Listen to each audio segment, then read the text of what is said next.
karag, welcome back to my vlog. Isang magandang gabi sa inyong lahat mula dito sa Lasak City. At ito na mga latest na mga pasabog na mga iringan, bangayan, mga chismisa na pinag-uusapan ngayon na mga active dating mga kapitbahay at mga chismosa sa social media ng mga Latinos, mga karag-karag na kung saan kita nyo naman sa ating minupusal distraction look.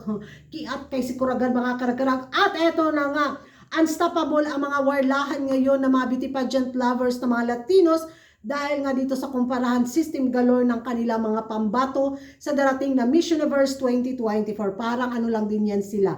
Philippines versus Indonesia, Indonesia versus Philippines, Philippines versus Thailand versus Indonesia. O, di ba? Ganon din ang nangyayari ngayon sa mga Latinos fans, mga karag-karag. Venezuela versus Dominican Republic, Mexico versus Peru. Tapos, combination na sila sa apat na bansa. Ayun, kanya-kanya silang batuhan na mga maanghang, mga grabe, below the belt na rin na mga apotakte na ibinabato sa kanilang mga pambato, mga karag-karag. Hindi rin sila patatalo. Grabe. Kanya-kanyang gawa rin sila ng issue. Kaya isa nandito yung issue na binato nila kay Venezuela na maldita galore daw. Diba?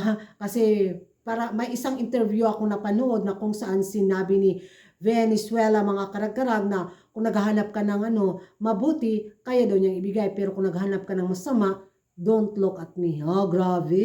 Yun yung hanas ni Venezuela, mga karag-karag. Parang may pinatatamaan talaga siya.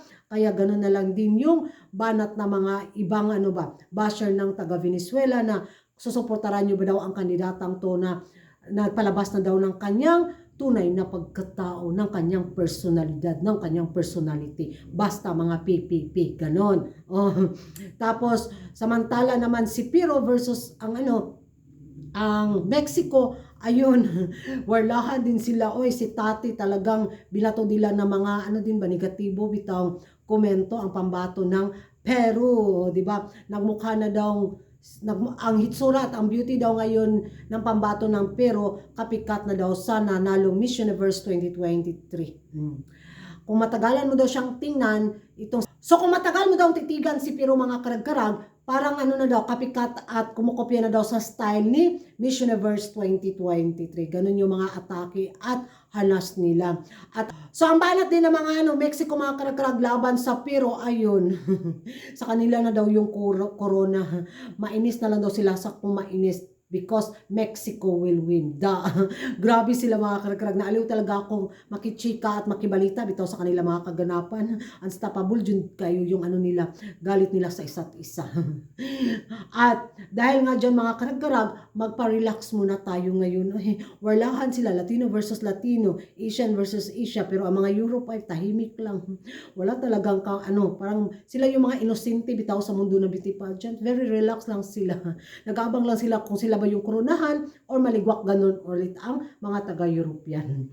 Pero eto na nga, mga karag-karag, habang mainit ang labanan ngayon sa mga Latinos nating mga kaibigan ng mga chismosa dahil sa kumparahan ng kanilang mga kandidata, i-check muna natin itong mga pasarila ng mga kandidata sa darating na Miss Universe 2024. Kung sino na yung mga kandidatang nag-improve yung mga pakimbot-kembot galore nila na to the left and to the right, hiwi-hiwi ba yung diba? Ganon. So, watch this.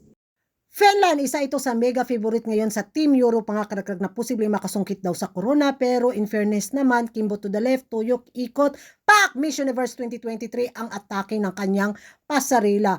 It's Finland! Zimbabwe! O, tingnan nyo, mga karagdag, nag-una ang iyang kuto-kuto. Kimbo to the left, Kimbo to the right, posing, pak. Alam nyo ba yung chika, mga karag-karag, na ang gustong makatap to ni Zimbabwe sa Miss Universe 2024, walang iba kundi si Venezuela. O, kita nyo naman, todo training talaga ang pambato ng Zimbabwe. Kimbo to the left, Kimbo to the right, it's Zimbabwe! Venezuela! Ayan na ang isa sa mga powerhouse country sa mundo ng beauty pageant.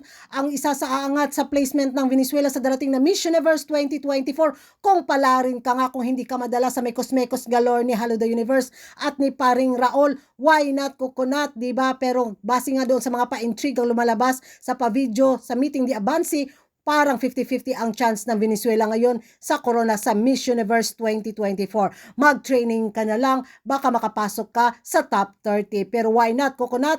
It's Venezuela! Chile! isa ito ngayon sa maanghang na kandidata sa Miss Universe 2024 dahil bida-bida ang boses nito sa pagkanta.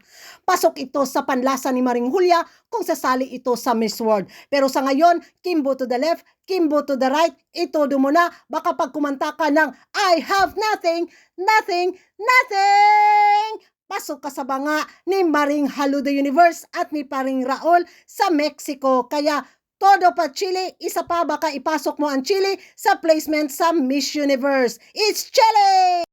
Thailand! Isa sa malakas na mega favorite na posible daw makauwi sa pangatlong corona ng Thailand.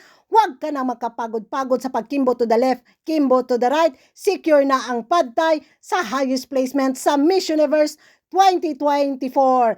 It's Thailand! Colombia! To the left, to the right, to the left, to the right. Ikot pak! Handang-handa na ang pambato ng Colombia makipagbakbakan sa Miss Universe 2024. Maraming hindi nagkagusto sa kandidatang to nung nanalo siya sa corona sa Miss Universe Colombia 2024 dahil parang mikos-mikos daw ang resulta kaya siya nagwagi. Pero sabi nga nila, walang atrasan, tuloy ang laban dahil ang mga Colombian queens walang inuurungan. Pag corona na sa Miss Universe ang pag-uusapan, handa silang makipag-awayan. It's Colombia! Philippines! Kimbo to the left, Kimbo to the right. Pagbiga-biga Chelsea, ilaban mo ang Pilipinas sa Mexico. Manalo man or matalo, andyan pa rin ang suporta ng mga Pilipino because Philippines! So yan ang mga karag-karag ang ma-share ko lang ng mga chika at mga chismis na nasagap ko na ma-share ko lang sa inyo for tonight's vlog. At ano yung masasabi nyo mga karag-karag sa mga pasarela na mga kandidatang lumalaban ngayon sa Miss Universe 2024. Sino sa kanila mga karag-karag ang may bigaon, may kilig at wow factor na pasarela? Comment down below at hindi ka pa nakapag-subscribe sa YouTube channel ko. Don't forget to like and subscribe ko rin parang ang babae lagi ng karag-karag and see you in my next vlog.